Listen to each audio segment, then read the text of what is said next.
first of all, we are going to have a look at definitions of blended learning, and then at how the role of the student and the role of the teacher change in blended learning. This is very crucial, and we will move then on to blended learning models, continue with challenges and success factors, and towards the conclusion of my presentation, I'm going to present you a framework for creating a blended learning course. If the technology permits it, we will also have a look at, I'm going to play a short video, and then, as has already been mentioned, there will be time for your questions and answers. Well, the aim of this webinar is, of course, not to go deep, very deep into the blended learning, because we don't have the time for that, but I would like to give an overview of what there is to this term, and since I don't know your background, I hope that it will be useful for you. Some of you already know a lot about it, some of you might not know so much about it, so please share your experience later on. Okay, and let's go to the definitions. First of all, I would like, I chose some learning situations, and I want to start with a question: what is or isn't blended learning? So, you can already see a learning situation. For example, students take notes on their laptops during teacher's explanation. According to your knowledge, what do you think? Is this blended or not blended learning? I'm just going to give you five more five more learning situations so that we can see what blended learning is or what it isn't. So the first one is not blended learning, it's just about technology use in the classroom. What about this one? It's about, for example, the teacher gives the following assignment and instructs the students of English to watch a YouTube video at home about advantages of blended learning, while another group of students need to watch a video about disadvantages of blended learning. And when later they return back to their classroom, they will go deeper into the topic, they might make some comparisons, analyze the arguments, and finally stage a pro and contra debate on blended learning. So this is a great example of blended learning, and this is the so-called flipped classroom. The next example is, let's imagine an adult student from Mexico or whichever country who is taking an online course in digital marketing. This is purely online learning, so this isn't blended learning. The next one, students do some French grammar practice on their tablets in the classroom. Clearly this isn't blended learning, it's again just the use of technology in the classroom. It means that the students only use another tool, they don't use their workbooks, but they use their tablets. Let me just mention that by profession I'm an English and German teacher, so maybe my examples might come from the area of language teaching, but I tried to make this presentation more general because I'm sure that you come from different backgrounds. Okay, the next one, Peter is taking a course about data mining via Coursera. So he's taking a massive open online course, and this is purely online learning, so it's not blended learning, although some experts might argue that it is. And the last example, let's imagine a situation in primary school where students rotate between different stations. Some of them work in small groups. Another group of students is doing online work, and then the third group of students is doing project work. And all this has been previously organized by the teacher, of course. There are clear goals and time limits. So this is also, the last example is also a very good example of blended learning. It's called station rotation. This brings us to my next question to you, and this is, what does blended learning mean to you? Because as we will see shortly, immediately, blended learning is really difficult to be defined, and there is a lot of confusion in this field since experts, academics haven't found common agreement on defining blended learning. So I invite you to take half a minute and to just, if you have a piece of paper, just write down words or phrases that you associate with blended learning, and then I will show you my associations. So I just give you now half a minute and I will come back to you soon.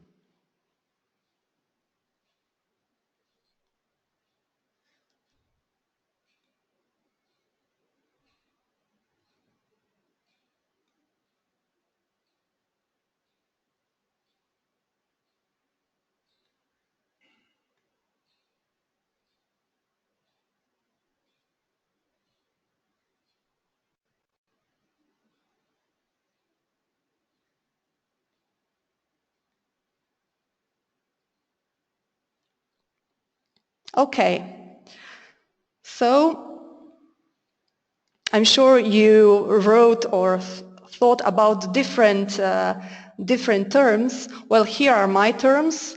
Here are the words that I associate with blended learning, and I admit I took a little bit more time than half a minute, but you can already see from this image what some basic concepts of in blended learning are. Let me just mention student autonomy, for example, then personalized learning, virtual learning environment, and so on. Okay, and this has brought us to different definitions. I'm just going to show you a few of them.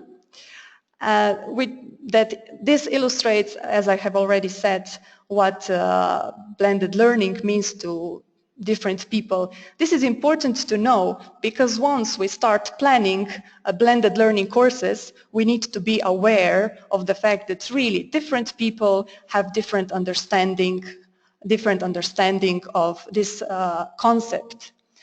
What also surprised me was that some experts even think that the term blended learning is it's not needed anymore because eventually learning will be blended anyway, or some others say that already today everything is blended. As we can see that some people think that blended learning means it's about combination of methodologies. So for example, that in the morning teachers do presentation, practice, production, and in the afternoon they do task-based learning, for example. Then some say it's merely about the combination of technologies. So whether you use laptops, apps, e-readers, whiteboard, it's just about combining technology. But the definition that I'm going to stick to, and the definition that was given to us at the blended learning course this summer in Cambridge, is the following one. So blended learning combines face-to-face components and appropriate use of technology. This word appropriate is really important, and later on I will explain why. Sharma, who is mentioned here as the author, he was the lecturer of our blended learning course in Cambridge. But since I'm already taking a Coursera course at the moment that is organized by the Clayton Christensen Institute from the United States. This is in California. I also decided to present you another definition that is, in my opinion, very, very valuable. So they define, at the Clayton Christensen Institute, they define blended learning as a formal education program in which a student learns at least partially through online learning and has some control over time, place, path, and or pace, and at least part of the learning takes place in a brick and mortar location, so not at home but somewhere else. What is crucial is that everything that is done either in the classroom or online needs to be well integrated so that students experience an integrated learning experience. Already at this moment I would really warmly recommend this course to anyone who is interested in blended learning. I will also provide the link later on. Okay, so when one speaks about blended learning, one of the crucial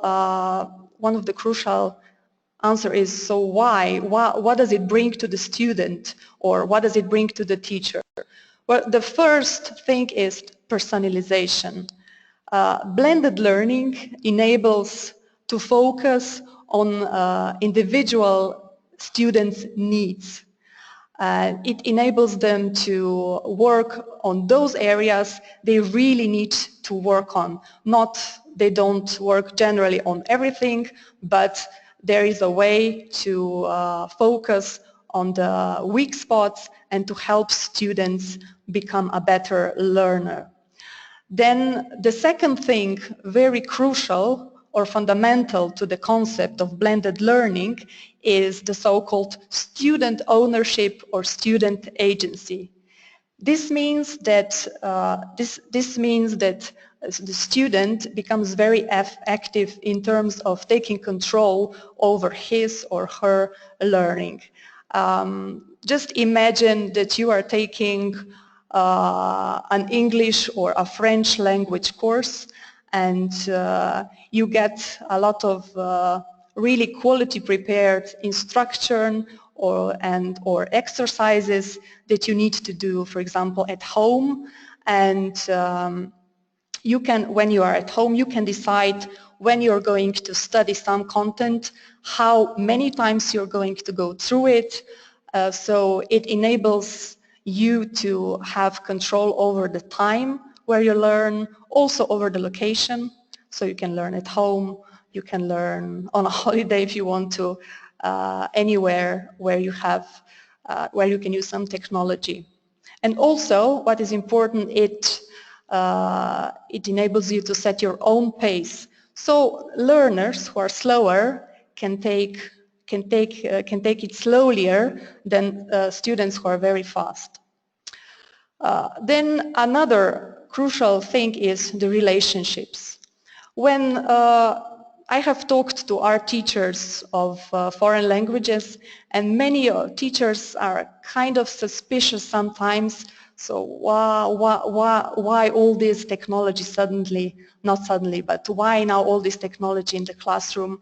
Maybe they fear that they are going to lose authority, or that the student just won't listen to them anymore, or that they are becoming less important.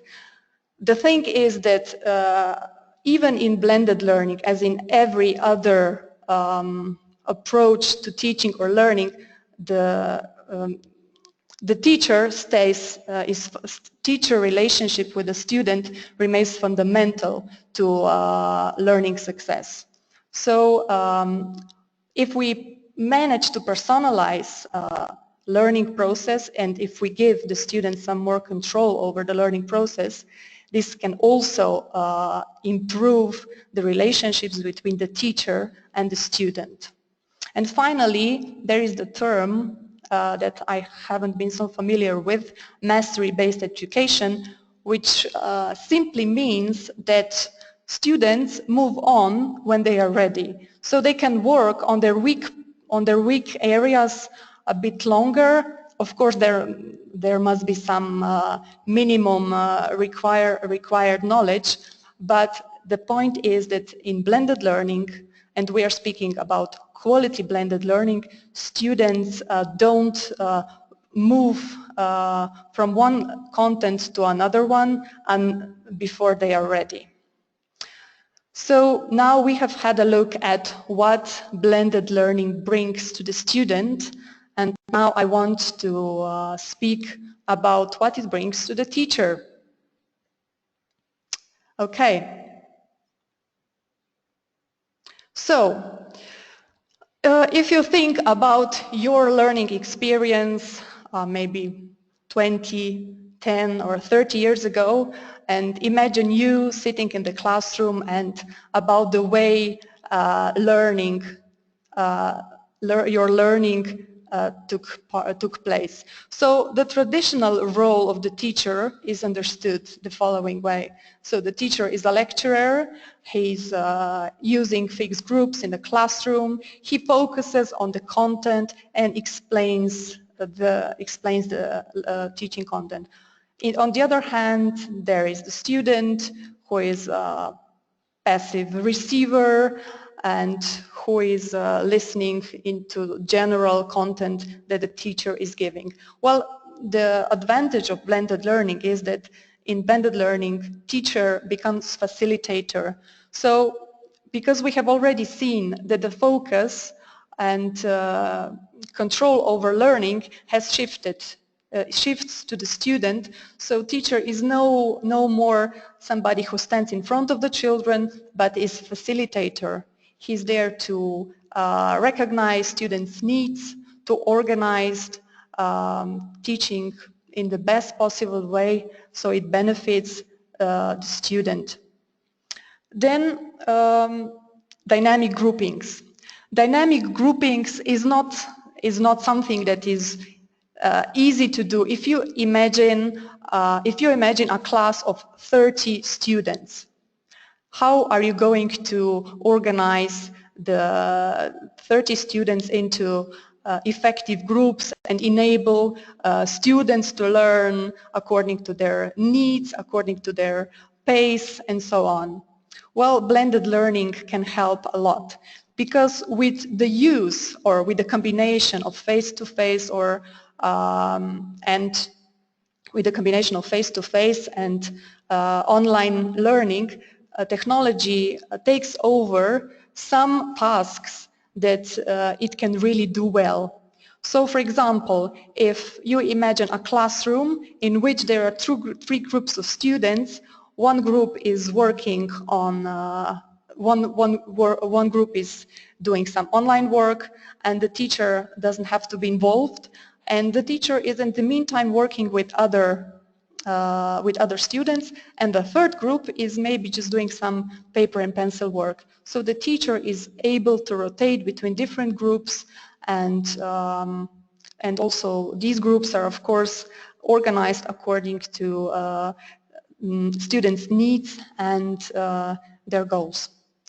So, and it's also important that in blended learning the focus is not only on content but also on skills and mindset, and finally the teacher is not only explainer but intervener.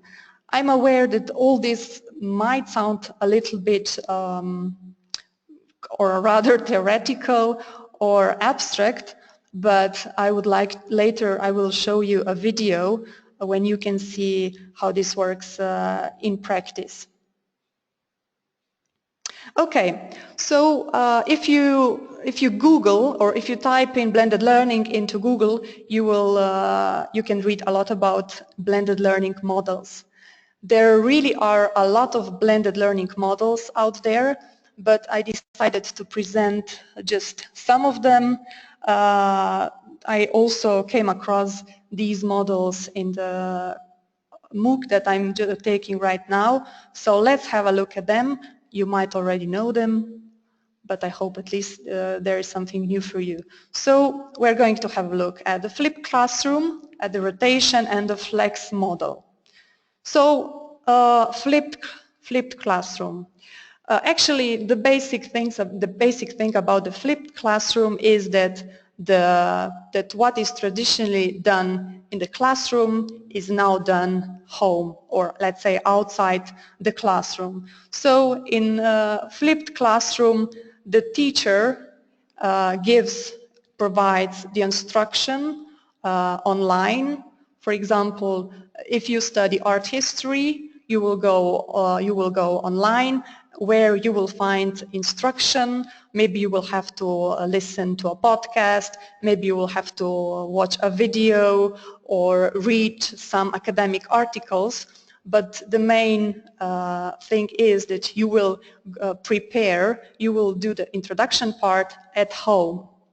So, and when you come back to the class, when then the face-to-face component comes into play, students delve deeper into the concepts, they try to apply it to different situations, connections are made, and they can, of course, receive support from the teacher.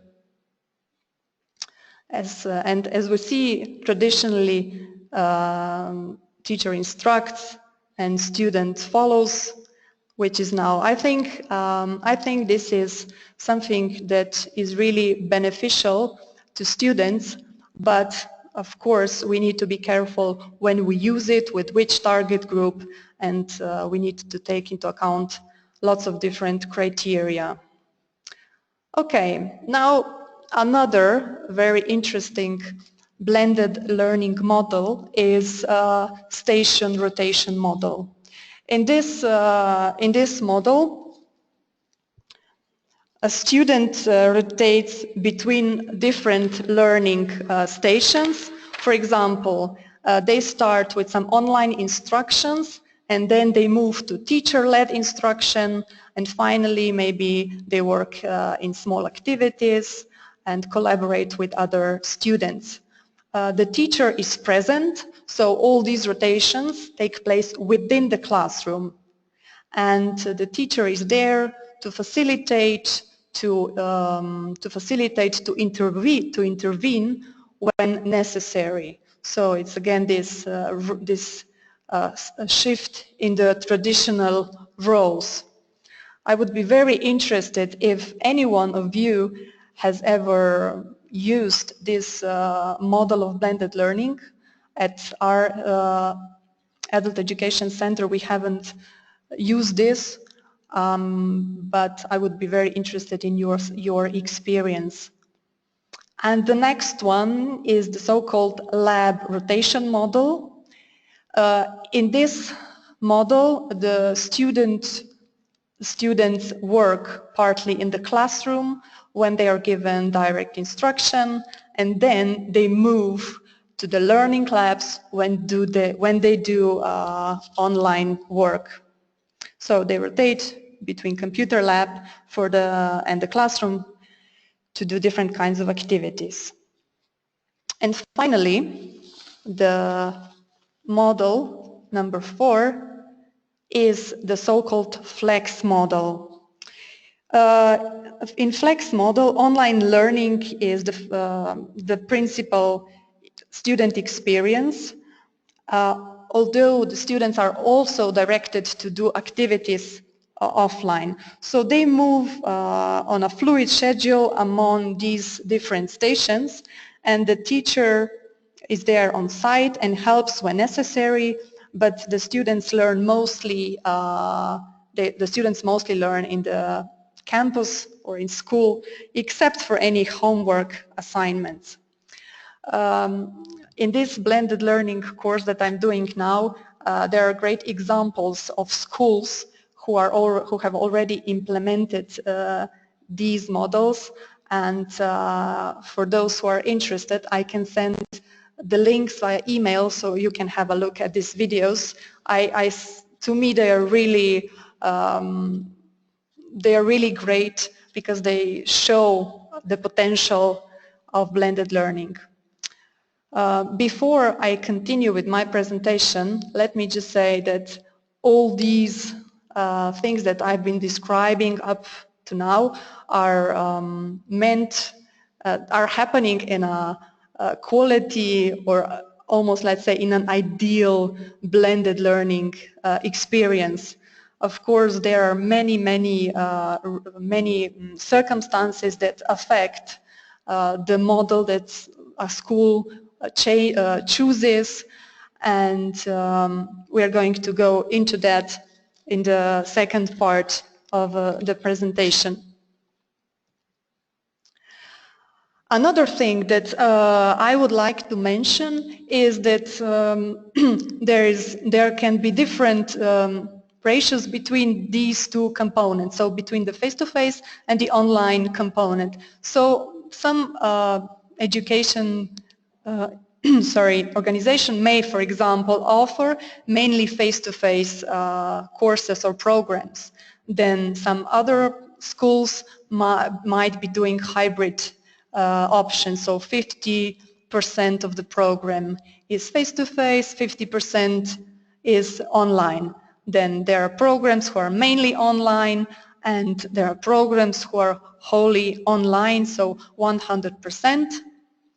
And this is what, for example, we are doing now. It's 100% online. There is no possibility for the face-to-face component, so for the physical component between the learner and the teacher.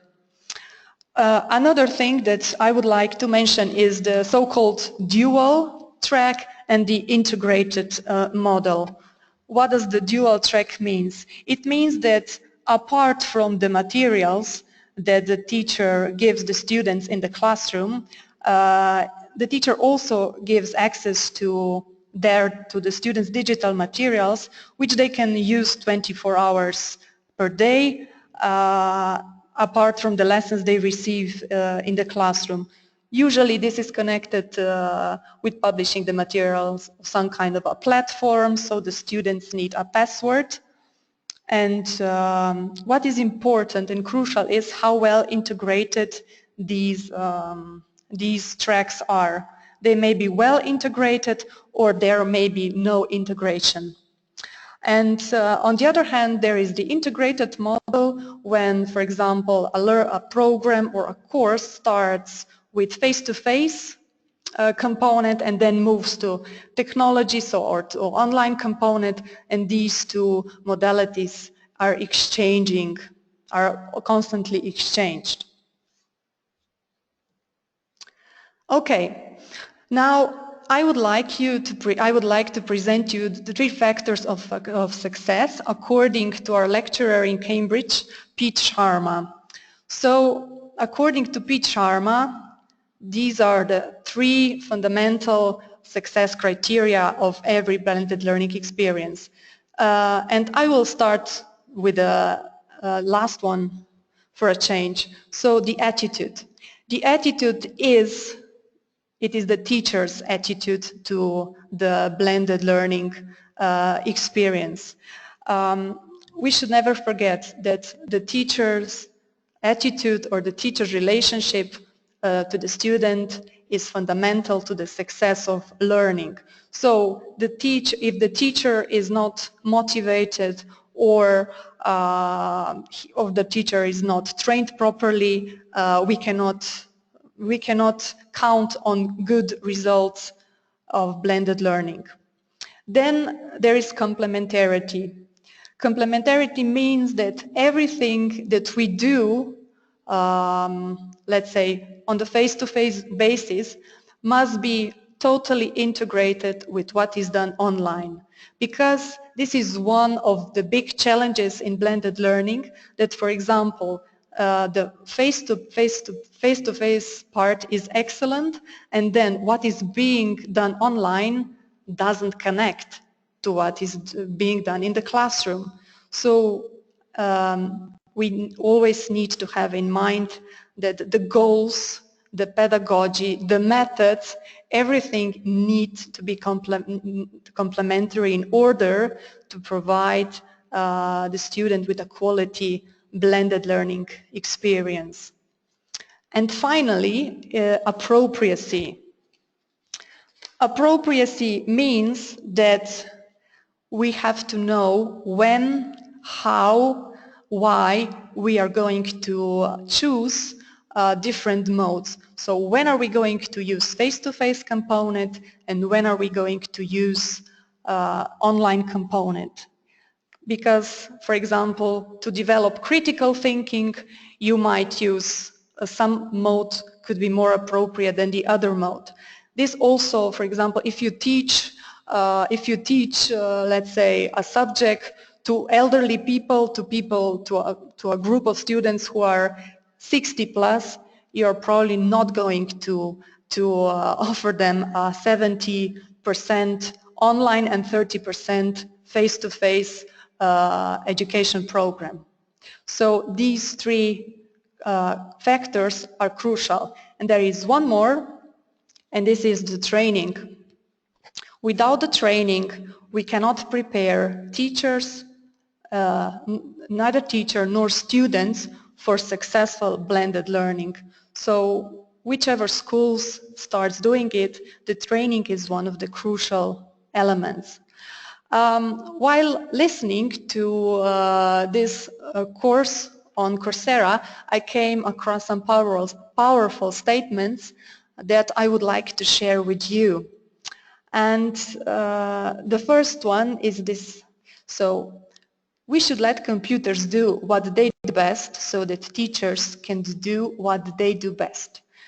I think this is a really thought-provoking statement, because obviously there are tasks that computers can do much better than the teachers.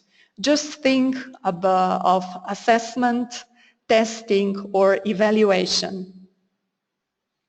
I think this is a great opportunity for the teachers to pass on some of their tasks onto computers, and maybe so they have more time to focus on some other things and to go deeper there. Another thing, teachers build relationships. They help students draw connections and create light bulb moments. I have already stressed that it is vital for every teacher to build good relationships with the students, and this is going to affect students' learning experience massively. And finally, the teacher shouldn't be the sage on the stage, but a guide on the side. This is my favorite statement, since it really stresses that the teachers are not there to stand in front of the students, to explain, to be the most clever, to be the cleverest in the classroom, but to guide, to facilitate learning. Okay, now I'm going to play a YouTube video for you, and I truly hope that the video quality is good enough, so you can. It's a very, very short video. It lasts only for 3 minutes, so hopefully you can watch it. It's a great example of blended learning.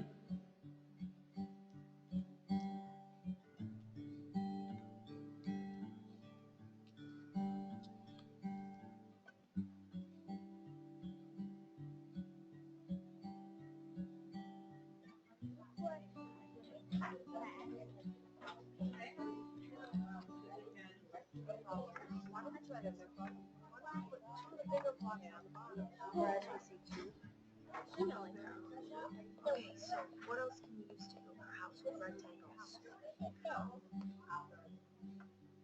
So blended learning is working. It has been implemented in all academic areas of our classroom. During our reading, it has enhanced our whole group instruction. Students are more attentive and tend to participate more because they want to be involved in technology. During our math blended learning, students are more independent and self-guide themselves through their math learning and give teachers more opportunity to work one-on-one with students. So 11 plus 9 equals what? Yeah. But with the blended learning, it's a whole nother world. They're all learning the same skill. They're engaged. One is called a vertex. Say vertex. Blended learning gives me the opportunity to work with, let's say, 9 kids, and if I have 10 kids on a computer, I can concentrate on what the other kids are doing and what their needs are. Love it? All right, read the title. Nice and loud so I can hear you. It's the independence that the kindergartners get that's the most exciting to me. What more? We have such a wide variety of learners in our room because we are inclusion. The visuals that the technology provides is awesome for our visual learners, our hands-on learners that need to be able to do it. There's a lot of interaction, activities with the smartboard, with the laptops. They're starting to kind of learn on their own and take, ownership of their learning. And it makes a big difference. Highlander and Sean have been amazing. Sean especially, he has hooked us up with other teachers that already were using the smart boards. Highlander's been a great resource for me because the people that work for Highlander, they used to be teachers, and so now they're support groups. Teachers understand teachers, so I think it's great that Highlander, they know where you come from. We've been playing with Rover because it's more kid-friendly, but if Rover starts to give you any problems, try the Puppet. Comparing last year to this year, it's a completely different environment. Even within a month, it's amazing how much growth I've made as a teacher and how much growth they've made as students. It's amazing. I love it. I think it's wonderful. You're able to reach every child. And I think that's so important because the minute the child feels that they can succeed, they challenge themselves more.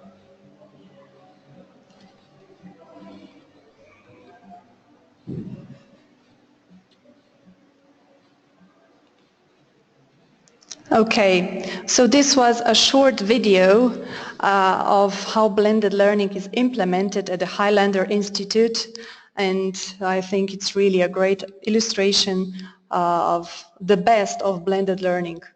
I don't know whether such practices exist in your area or in your countries, but I would be very interested if you shared if they do. Okay, so we are coming to the last part of the presentation, and it's about the framework for creating a blended learning course. So how do we start creating a blended learning course? According to Pete Sharma, there are 4 steps to do that, and these are the context, course design, learners and teachers, and the step number 4, evaluation and further development of the blend. So we are going now to have a look at individual steps, and we will start with the context. So first of all, of course, the first question is why? Why do we as a school or as individuals want to start with blended learning? So is it the policy of the ministry? Is it the policy of school? Is it that we were that we participated at some training and we believe in the power of this approach? So the reasons are there to be defined first. And then also we need to make a list of all the limiting factors, and there can be many. One of the important factors is, of course, time and the budget that we have to create a blended learning course. Do we have the staff to make the transition? Another factor. So it's crucial to take a lot of time to prepare the context before we start with the course design. And once we start with the course design, many questions need to be answered. The first one is, so what are we going to blend? Which kind of modes are we going to blend? What kind of model are we going to use? And which is going to be the lead mode? Are we going to set it as a face-to-face component, or will the online part be the lead mode? Then we need to set the pace. So, and also the time. How much time will actually learners spend in each mode? And what is going to be the pedagogic purpose of the modes? Then we also need to arrange the modes in the timetable and choose the methodology. Also, as we said, complementarity as one of the crucial criteria for success. We need to take it into account. And finally, we need to decide on where the course is going to take place. So these two steps take a lot of very careful analysis and planning. And at our school, we are only starting with blended, we are only starting systematically introducing blended learning course very slowly. And because we are aware that this is a long process, but the benefits could be really great. And then the step number 3 is the learners and the teachers. We need to decide who is going to participate in this experience and what roles the people are going to have. We need to establish interaction patterns and to ask ourselves the question, how much autonomy will the students be given in a blended learning course, and how are we going to support them? Not only students, but of course also teachers. And the last example is evaluating and developing the blend. So once we have done the previous 3 steps, how are we going to evaluate the blend so we are able to improve it further so that our blend can evolve? I used a picture here of our teacher training. 2 weeks ago, we had the first session.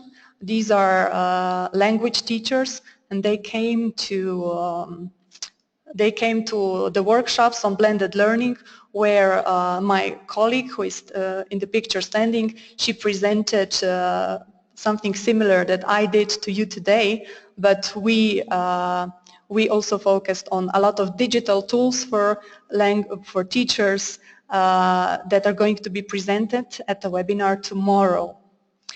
So this brings me, almost brings me to the conclusion of this webinar. I have just listed some references you might find useful. Well, some of them are focused on language learning, and but I also put below the table, you can see the link for the blended learning course I have been mentioning throughout the presentation. And it's not only me who is taking part in it, but there are like really hundreds of people across the world participating, and also a friend of mine who is an English teacher who is a real expert in blended learning. She did this course last year and recommended to me, so now I can recommend it to you. So this is my part of the presentation. I thank you very much for having attended this webinar, the first one in the series of Dlearn webinars. I would be very, very happy if you write me how you liked or didn't like the seminar, the webinar. If there was some content that you would like to have more information about, I can send you some links. There is my email, and of course, for more webinars, please go to the webpage of the Dlearn Association that you can see in the screen. So, if there are any questions, I'm gladly to answer them. Okay. Are there any questions?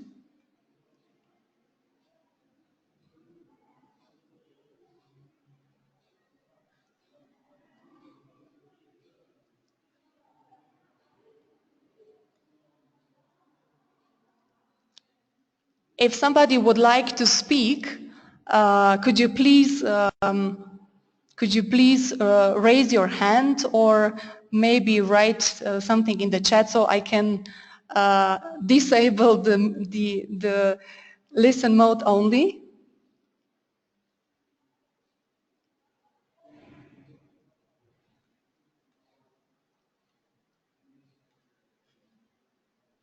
Okay, so at the moment I can't see any questions. In this case, I invite you all to maybe send me your questions to my email address.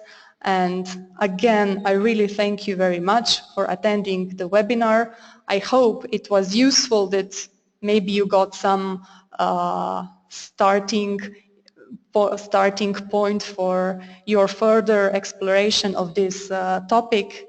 So I hope to meet you at other webinars, and if there aren't any questions, I wish you all a very nice afternoon, and thank you again for your attention. Bye bye.